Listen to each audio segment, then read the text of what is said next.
اکبر اس موقع پر دنیا کے حسن سے بے نیاز ہو کر روحانی حسن کی بلندیوں پر پہنچ گیا۔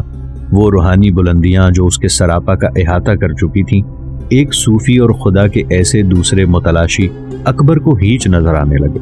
اکبر کو بھڑکانے میں مختلف مسلکوں کے علماء کا بھی ہاتھ تھا، جن کے درمیان بہت سے امور پر شدید اختلافات پائے جاتے تھے۔ اکبر ان اختلافات کی تہ تک جا کر صحیح نتیجے پر پہنچنے سے قاصر تھا، لہٰذا یہ جب مختلف خیال مگر ہم عقیدہ علماء ایک دوسرے سے تکرار پر اتر آتے تو اکبر مزید الجھ جاتا۔ وہ اپنی ناخواندگی کو تو نظر انداز کر دیتا، البتہ علماء کے دلائل کو ہدف بنا لیتا۔ اکبر کے اس ذہنی الجھاؤ میں مسلمانوں کے مسلکی اختلافات نے جلتی پر تیل کا کام انجام دیا۔ دوسری طرف اکبر خود بھی یہی خیال کرنے لگا کہ اس نے قربت خداوندی اور جذب کی کیفیت کو اپنے اوپر طاری کر لیا ہے، جسے اس کے درباریوں نے نہایت سنجیدگی سے اس کی ولایت قرار دے دیا۔ اکبر خود کو روحانی پیشوا سمجھنے لگا۔ وہ ہندو اور مسلمان درباریوں کو ہر قدم پر روحانی مشورے بھی دینے لگا، ہر وقت روحانی امور پر باتیں کرتا رہتا، لیکن اس معاملے میں وہ کسی ایک مذہب سے وابستگی کی جگہ قطعی آزادی پسند کرتا۔ 30 جنوری 1578 کو جب وہ شادی وال پہنچا تو اس نے اپنے درباریوں کو بتایا کہ بعض فرائض کے تقاضوں نے اسے آئندہ ہر جمعے کو گوشت کے استعمال سے گریز کرنے کے فیصلے پر مجبور کر دیا ہے۔ 20 اپریل کو دریائے جہلم کے کنارے بھیرا شہر کے قریب اس نے شکار کے پرانے طریقے یعنی جانوروں کو نرغے میں لینے کے بعد شکار کرنے پر عمل شروع کر دیا۔ 4 دن تک یہ کھیل جاری رہا۔ اس دوران لاتعداد جانور ہلاک کیے جا چکے تھے، لیکن اکبر جو صرف 50 دن پہلے گوشت نہ کھانے کی بات کر چکا تھا، یہ بھول گیا کہ گزشتہ 4 دنوں میں لاتعداد جانور ہلاک ہو گئے تھے اور ایسا بلا وجہ اور بلا ضرورت کیا گیا تھا۔ 5ویں دن غالباً اکبر کو اپنے عمل کے تضاد کا احساس ہوا تو اس نے اچانک شکار بند کرنے کا حکم جاری کیا۔ اس نے سختی سے یہ ہدایت کی کہ کسی جانور کو معمولی سی خراش بھی نہ آئے۔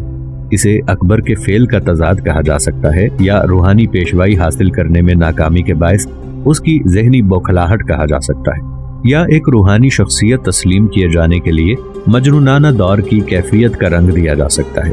بہرحال ان دنوں اکبر کے قول و فعل میں قدم قدم پر تضاد پیدا ہو گیا تھا۔ نئے مذہب دین الہی کا اجرا کرنے کے ساتھ ساتھ اکبر نے فتح پور سیکری میں ایک عبادت خانے کی تعمیر بھی شروع کر دی۔ دراصل یہ عبادت خانہ نہ تھا بلکہ امور مذہب پر بحث و تمہیز کے لیے ایک جگہ مخصوص کی گئی تھی۔ اکبر نے وہاں 4 قسم کے لوگوں کے اجتماع اور قیام کا اہتمام کیا تھا۔ پہلے وہ شیوخ جنہیں مخصوص روحانی قوتوں کے حصول کا دعویٰ تھا، دوسرے سید جو حضور سے تعلق کے باعث لائق احترام تھے، تیسرے علماء جو قوانین شریعت اور فقہ پر عبور کے مدعی تھے، اور چوتھے معززین دربار جنہیں ایسے تصورات اور مذہبیات سے دلچسپی تھی۔ ابتدا میں صرف مسلمانوں ہی کو ایسی مجالس مذاکرہ کے لیے منتخب کیا گیا۔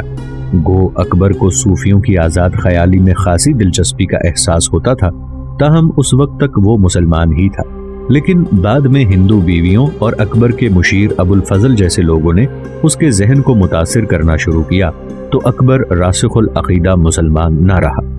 یہ بھی ایک حقیقت ہے کہ اکبر کی ہندو بیویوں نے بھی اپنا مکمل اثر و رسوخ استعمال کرتے ہوئے اکبر کو خلاف مذہب اقدامات کرنے پر مجبور کر دیا جو سراسر مسلمانوں کے لیے دل آزاری کا باعث ہو سکتے تھے۔ یہ ہندو بیویاں اکبر کو جان بوجھ کر ایسے احکامات جاری کرنے پر مجبور کرتی تھیں جن کے ذریعے اسلام میں تحریف اور تبدیلی کا پہلو نکل سکے۔ مثلاً ان ہندو بیویوں نے جن کی اپنی عبادت کے لیے محل کے اندر مندر تعمیر کیا گیا تھا، خود تو دین الہی قبول نہ کیا، البتہ اکبر کو گوشت، لہسن اور پیاز کھانے کی ممانعت پر مجبور کر دیا، نیز سور کے گوشت اور شراب کو حلال قرار دلوایا۔ انہی بیویوں کے کہنے پر اکبر نے حرم میں کتے اور سور رکھنے کا حکم جاری کروایا اور الصبح انہیں دیکھنا مذہبی فریضہ قرار پایا۔ اکبر کا یہ اقدام بھی اس کی ہندو بیویوں کے نزدیک اس لیے درست تھا کہ اس طرح عوام کی مسلمان اور دیندار خواتین کی دل آزاری کی جا سکتی تھی۔ اکبر نے جو دین جاری کیا اور اس کا نام اس نے دین الہی رکھا تھا، اس میں کچھ اس طرح کے احکامات شامل کیے گئے تھے کہ ان کے تحت ہندو مت، جین مت اور پارسی رسومات و عقائد کو رواج دے کر بلا شبہ مسلمانوں کے عقائد و رسومات کی حوصلہ شکنی اور اعانت مقصود تھی۔ इस पॉलिसी से इस्लाम की तौहीन और तहरीफ का यकीनन पहलू निकलता था। इस्लाम को दीन इलाही से बिल्कुल खारिज कर दिया गया था, हत्ता कि अकबर के दीन इलाही में मोहम्मद और अहमद के अल्फाज भी इस्तेमाल न करने की हिदायत की गई। एक ये अहमकाना फरमान भी जारी किया गया कि मुसलमान अस्सलामु अलैकुम और जवाबन व अलैकुमुस्सलाम की जगह अल्लाहु अकबर और जवाबन जल्ला जलालुहु के अल्फाज इस्तेमाल किया करें। दीन इलाही के मुताबिक बादशाह को ज़मीन पर अल्लाह का नायब तस्लीम किया गया। चुनाचे जब दीन इलाही को मानने वाले अकबर के सामने आते तो सजदा रेज हो जाते। इस शिर्क की इब्तिदा एक शख्स शेख ताजुद्दीन ने की थी। उसने अकबर को यकीन दिलाया कि अल्लाह के बाद बादशाह को सजदा करना किसी भी सूरत काबिल एतराज नहीं है। चूंकि बादशाह अल्लाह का ज़मीन पर साया होता है, लिहाजा अगर अल्लाह को सजदा जायज़ है तो उसके साये को भी सजदा करना क्यों कर शिर्क हो सकता है। नाउज़ुबिल्लाह। अपने इस नए दीन यानी दीन इलाही के तहत अकबर ने अजीबो गरीब अहकामात जारी किए। उसने अपने पैरोकारों को हुक्म दिया कि मगरिब की तरफ पाँव करके सोया करें, जबकि मुसलमान मगरिब में काबे की समत पाँव करके सोना या लेटना गुनाह समझते हैं। इस हुक्म ने मुसलमानों को अकबर से मजीद बददिल कर दिया। अकबर ने जुमे की बजाय इतवार को मुकद्दस दिन करार दिया। उसने एक खुशामदी हाजी इब्राहिम से फतवा हासिल करने के बाद हुक्म दिया कि दीन इलाही के मानने वाले अपनी दाढ़ियां साफ करवा दें। एक और हुक्म के मुताबिक शराब नोशी और शराब की खरीदो फरोख्त की इजाज़त भी कानूनी करार दे दी गई। नीज सुअर और शेर और चीते का गोश्त हलाल करार दे दिया गया, बल्कि अकबर ने खुद भी सुअर और कुत्ते पालने शुरू कर दिए। एक और हुक्म के मुताबिक बदकार औरतों को कारोबार करने की इजाज़त दे दी गई। उनके लिए दिल्ली के करीब एक बस्ती बनाई गई। लोगों को अरबी पढ़ने से रोक दिया गया, क्योंकि बकौले अकबर लोग अरबी पढ़कर शर फैलाते हैं। दीन इलाही के मानने वालों को गोश्त, लहसुन और प्याज से बचने की तलकीन की, लिहाजा ये लोग कस्साबों, शिकारियों और मशेरों से इसलिए दूर रहने की कोशिश करते कि वो नजिस थे। दावतों में भेड़, बकरी, भैंस और ऊंट के गोश्त के इस्तेमाल की भी ममानियत कर दी गई। बादशाह ने अपने पैरोकारों को ये बात ज़हन नशीन करा दी थी कि दीन इलाही से वफादारी इसी सूरत में मुमकिन है कि वो बादशाह के लिए अपनी जानो माल और इज्जत और मजहब सब लुटा दें। इसके अलावा अकबर ने मर्दों को रेशमी लिबास और सोने के इस्तेमाल की इजाज़त दे दी थी। अजान की ममानियत और रोज़े ना रखने का हुक्म भी जारी कर दिया था। शुरू में लोग इस दीन इलाही को इस्लाम ही समझते रहे और लोगों को इसको कबूल करने के लिए आमादा भी किया जाता रहा, लेकिन जूं वक्त गुजरा दीन इलाही एक बेबुनियाद मजहब साबित हुआ, जिसका अंजाम आगाज ही में वाज़ेह हो गया था। अबुल फजल और फैजी दोनों भाई दीन इलाही के बहुत बड़े मुबल्लिग थे और इनकी अपनी ये हालत हो गई थी कि एक मौके पर अबुल फजल ने कहा, मैं पहले दीन इलाही को इस्लाम ही समझता रहा और लोगों को इसे कबूल करने पर आमादा भी करता रहा, लेकिन जूं मेरा इल्म बढ़ा, शर्मो नदामत के बोझ तले दबता चला गया।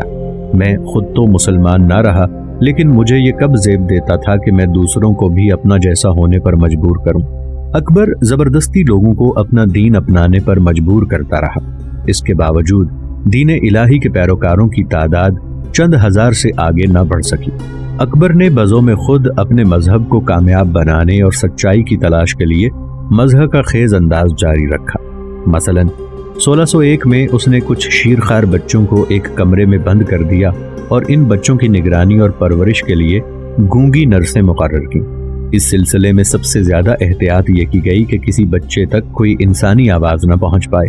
इस इक़दाम से अकबर का मकसद ये था कि अलूही ज़बान दरियाफ्त की जाए, क्योंकि इन शीरखार बच्चों को इंसान की वसातत से कोई आवाज़ और कोई ज़बान न सुनाई देगी, तो इनमें से कोई एक बच्चा भी बोला तो वही ज़बान बोलेगा जो कुदरती, अलूही और अल्लाह की ज़बान होगी। इसे ही सही ज़बान तस्लीम कर लिया जाएगा। लेकिन अकबर की बदकिस्मती के बड़े होकर इन तमाम बच्चों में से एक भी बोलने के काबिल न रहा और सब ही गूंगे हो गए। दीन इलाही के इजरा के बाद कुदरती तौर पर अकबर की ख्वाहिश ये थी कि अपने इस नए मजहब को कामयाबी और कबूल आम से हमकिनार करे। वो ये तो कह चुका था कि इस दीन के निफाज में कोई सख्ती रवा न रखी जाए, मगर इस फरमान का इतलाक उमरा और दरबारियों पर ना होता था। ऐसे बहुत से शवाहिद मौजूद हैं कि खुद अकबर ने मुतअद्दिद दरबारियों से दीन इलाही को कबूल न करने के बायस तकरार की और उनके साथ तौहीन आमेज रवैया रवा रखा।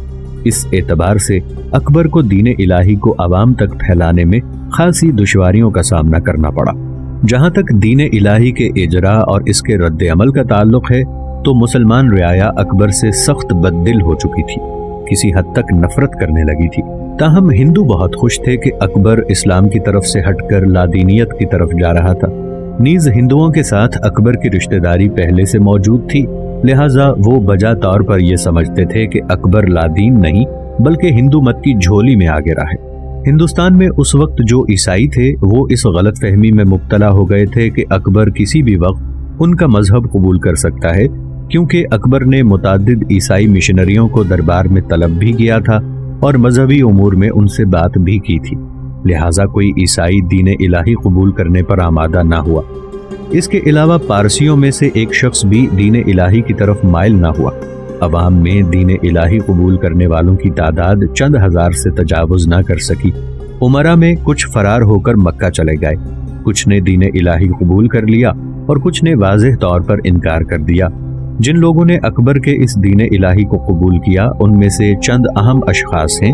پہلا ابو الفضل جو دین الہی کے سلسلے میں اکبر کا خلیفہ بھی مقرر ہوا، دوسرا فیضی اور تیسرا شیخ مبارک یعنی ابو الفضل اور فیقی کا باپ۔ اس کے علاوہ جعفر بیگ یہ شاعر اور مورخ تھا، قاسم خان یہ بھی شاعر تھا، عبدالعزیز کوکا، ملا شاہ محمد جو کہ شاعر تھا، صوفی احمد، صدر جہاں، میر شریف احمد، سلطان خواجہ، سندھ کا حکمران مرزا جامی، گھوسلہ بنارسی اور راجہ بیربل شامل تھے۔ یہ بھی کہا جاتا ہے کہ شہزادہ سلیم نے بھی اکبر کے دین الہی کو قبول کر لیا تھا، مگر اس بارے میں کوئی واضح شہادت نہیں ملتی۔ سوال یہ ہے کہ اگر جہانگیر نے دین الہی قبول کر لیا ہوتا تو یقیناً اس کے اقدام سے اکبر خوش ہو گیا ہوتا، مگر یہ بات ثابت ہے کہ اکبر تا دم آخر جہانگیر سے ناراض رہا اور اس نے بالآخر مجبوری کے عالم میں جہانگیر کو اپنے بعد تخت کے لیے نامزد کیا تھا۔ علاوہ ازیں جہانگیر ہی نے ابو الفضل کو قتل بھی کرایا تھا۔ اگر جہانگیر نے دین الہی قبول کر لیا ہوتا تو یقیناً دین الہی کے خلیفہ ابو الفضل کو موت کے گھاٹ نہ اتارتا۔ اکبر کے دین الہی کا شدید ترین رد عمل مسلمانوں پر ہوا، کیونکہ اسلام میں کھلم کھلا مداخلت کی گئی تھی۔ مساجد کو گوداموں اور محبت خانوں میں تبدیل کر کے قرآن اور حدیث کی تعلیم کی جگہ ریاضی، علم سیارگان، شاعری، طب اور قصہ نویسی کی تعلیم کا آغاز کر دیا گیا تھا۔ مسلمان بچوں کے لیے 12 سال کی عمر تک ختنہ کرانے کی ممانعت تھی۔ اس عمر کے بعد بھی بچے کی مرضی تھی کہ وہ ختنہ کرائے یا نہ کرائے۔ اکبر نے لوگوں کو دین الہی قبول کرنے پر مجبور کیا، اور کچھ ایسے لوگ بھی تھے جنہوں نے کھلم کھلا اس دین کی مخالفت اور نفرت کا اظہار کیا۔ ان لوگوں میں سر فہرست عبداللہ سلطان پوری کا نام آتا ہے۔ اس نے دربار سے رشتہ توڑ دیا، مسجد میں رہائش اختیار کر لی اور اکبر کے خلاف کفر کا فتویٰ جاری کر دیا۔ اکبر نے اس عالم دین کی جرأت و جسارت پر خفگی کا اظہار کیا اور ان باتوں کو اپنی توہین جانا اور انہیں زبردستی حج پر روانہ کر دیا۔ دوسرا عالم دین جس نے اکبر کے نئے دین کی مخالفت کی وہ درباری شیخ عبدالغنی تھا، جس نے دین الہی کے نفاذ کے فوراً بعد دربار سے اپنا تعلق ختم کیا اور مسجد میں جا بیٹھا۔ اس نے بھی اکبر پر کفر کا فتویٰ جاری کر دیا تھا۔ اکبر نے عبداللہ سلطان پوری کی طرح شیخ عبدالغنی کو بھی زبردستی حج پر روانہ کر دیا اور پھر یہ احکام جاری کیے گئے کہ وہ واپس نہ آئے۔ اکبر کے ایک اور امیر قطب الدین خان نے بھی اکبر کے اس دین الہی کو قبول کرنے سے انکار کیا اور اسے حقارت کے ساتھ ٹھکرا دیا۔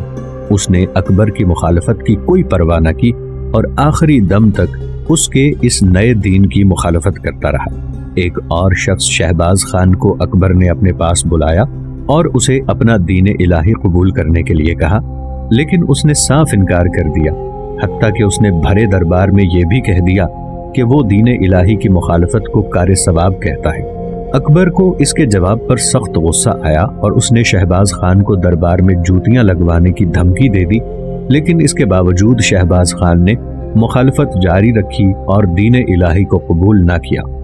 اسی طرح ہندوؤں میں سے اکبر نے راجہ مان سنگھ کو دین الہی قبول کرنے پر زور دیا۔ حالانکہ مان سنگھ کو اکبر اپنا بڑا چہیتا خیال کرتا تھا، لیکن جب اکبر نے اسے دین الہی قبول کرنے کی ترغیب دی تب جو جواب مان سنگھ نے دیا وہ قابل سماعت ہے۔ अकबर को मुखातिब करके मान सिंह ने कहा, अगर पैरोकार होने का मतलब ये है कि कोई शख्स अपनी जान तक खुशी से कुर्बान कर दे तो मैं पहले ही अपनी जान हथेली पर रख चुका हूँ। इस सिलसिले में मजीद सबूत की क्या जरूरत है? लेकिन अगर इसका मतलब कुछ और है, यानी सवाल अकायद का है, तो मैं हिंदू हूँ। अगर मुझे हुक्म दें तो मुसलमान होने के लिए तो तैयार हूँ, चूंकि मेरे नजदीक मजहब यही दो हैं, हिंदू और मुसलमान। लेकिन मैं दीन इलाही कैसे कबूल कर लूँ, क्योंकि मैं तो जानता ही दो मज़ाहिब को हूँ और तीसरे मजहब से मैं वाकफियत नहीं रखता। इस तरह मान सिंह ने भी दीन इलाही को कबूल करने से इनकार कर दिया। उसके अलावा अकबर के एक रिजाई भाई खान आजम ने भी अकबर का दीन कबूल करने से इनकार कर दिया। जब अकबर ने उस पर ज्यादा जोर डाला, उसे तंग करना शुरू कर दिया, तो वो बेचारा अकबर से जान छुड़ाने की खातिर मक्का चला गया। अकबर के इस दीन इलाही के ताबूत में आखिरकार आखिरी कील हजरत मुजद्दिद अल्फ सानी ने ठोंक दी। मुजद्दिद अल्फ सानी बर्रे सगीर में मुस्लिमा रूहानी अजमत के हामिल थे। अकबर के लश्कर का एक एक लश्करी उनका अकीदतमंद होने पर फख्र महसूस करता था। जब उन्हें अकबर के दीन इलाही के फितना अजीम का इल्म हुआ तो उन्होंने अकबर के चंद अजीजों और कराबतदारों को बुलाकर अकबर को ये पैगाम भिजवाया कि वो अल्लाह और उसके आखिरी नबी सल्लल्लाहु अलैहि वसल्लम का बागी और मुजरिम है। उसे बता दो कि इक़्तिदार और शान शौकत सब फानी है। अकबर तौबा करके अल्लाह और उसके रसूल सल्लल्लाहु अलैहि वसल्लम की इताअत असर नौ कबूल करे, वरना उस पर नुज़ूल अज़ाब इलाही होगा। कहते हैं कि अकबर ने मुजद्दिद अल्फ सानी के इस पैगाम को कोई अहमियत न दी। उसके दरबार में एक अरसे से इस्लाम का मजाक उड़ाया जा रहा था और जानबूझकर ऐसे तंज किए जाते थे जिनसे मुसलमान उमरा की दिल आज़ारी होती थी। लिहाजा अकबर ने मुजद्दिद अल्फ सानी की तौहीन की गरज से दरबार को हद से ज्यादा सजाया और फिर उन्हें दरबार में आने की दावत दी। मुजद्दिद अल्फ सानी ने अकबर के दरबार में जाने से इनकार कर दिया और फिर इस मौके पर अल्लाह का करना यूं हुआ कि ऐन वक्त पर इतना शदीद तूफान आया कि दरबार का निज़ाम दरहम बरहम हो गया और जिस कदर दरबार की आराइश का काम किया गया था सब फना हो गया। मुजद्दिद अल्फ सानी ने अकबर के इस दीन इलाही के खिलाफ अमली तौर पर जिहाद शुरू कर दिया था। आपने बर्रे सगीर के तमाम उलमाए दीन और दर्दमंद मुसलमानों से अपील की कि वो अकबर के इस फितना अजीम से बचें। उन्होंने दीन इलाही के खिलाफ बाकायदा तहरीक चलाई। अकबर के इंतकाल और शहजादा सलीम यानी जहांगीर की तख्त नशीनी के वक्त ये तहरीक अपने उरूज पर थी। लिहाजा जहांगीर को मुजद्दिद अल्फ सानी से बहुत खतरात पैदा हो गए और उसने आपको गवालियार के किले में नजरबंद कर दिया। मुजद्दिद अल्फ सानी की गिरफ्तारी ने बर्रे सगीर के मुसलमानों में आग लगा दी। जहांगीर को अपना तख्तो ताज डोलता नजर आया। उसने उनको रिहा करना चाहा तो आपने जहांगीर को मुखातिब करके ये शर्त पेश की कि पहले दीन इलाही को मनसूख करार दिया जाए, तब वो कैद से बाहर आएंगे, वरना वो रिहाई कबूल न करेंगे। आपकी इस पेशकश के जवाब में जहांगीर को अपने बाप के जारी करदा नाम नेहाद दीन को मनसूख करना पड़ा। इस तरह ये दीन इलाही अकबर की मौत के साथ ही अपने अंजाम को पहुंचा। अकबर की सल्तनत अब बंगाल से लेकर काबुल और हिमालय की ढलानों से लेकर खूब जनूब तक फैली हुई थी। सिर्फ दक्कन उसकी सल्तनत में शामिल नहीं था, लिहाजा उसने अब दक्कन पर हमलावर होने का इरादा किया। उसने अपने बेटे मुराद को पहले ही गुजरात का हाकिम मुकर्रर कर रखा था। लिहाजा सबसे पहले उसने अपने बेटे मुराद की तरफ पैगाम भिजवाया कि वो दक्कन पर हमलावर हो और अपने बेटे की मदद के लिए अब्दुल रहीम खान खानान को एक लश्कर देकर भी दक्कन की तरफ रवाना किया। दक्कन पर हमलावर होने के लिए खाने खाना और शहजादा मुराद के लश्कर आपस में मिल गए और दक्कन की तरफ उन्होंने कूच किया। दक्कन के हालात उन दिनों अजीबो गरीब थे। वहाँ कहने को तो 5 हुकूमतें थीं, लेकिन इनमें 2 हुकूमतें बड़ी अहम थीं, एक अहमदनगर और दूसरी बेजापुर। अहमदनगर के बादशाह हुसैन निजाम शाह की बेटी चांद बीबी की शादी 14 साल की उम्र में बीजापुर के अली आदिल शाह से हुई थी और साथ ही अली आदिल शाह की बहन की शादी चांद बीबी के भाई से हुई। इस तरह अहमदनगर बीजापुर के दरमियान जो इससे पहले जंगों का सिलसिला रहता था वो खत्म हो गया और इन 2 सल्तनतों के आपस में ताउन से दक्कन की 5 सल्तनतों में अफहाम व तफहीम के तहत इत्तेहाद की सूरत निकल आई थी। चांद बीबी की शादी 1564 में हुई, लेकिन बदकिस्मती से 1580 में उसका शौहर फौत हो गया। उस वक्त उसकी उम्र सिर्फ 28 साल थी।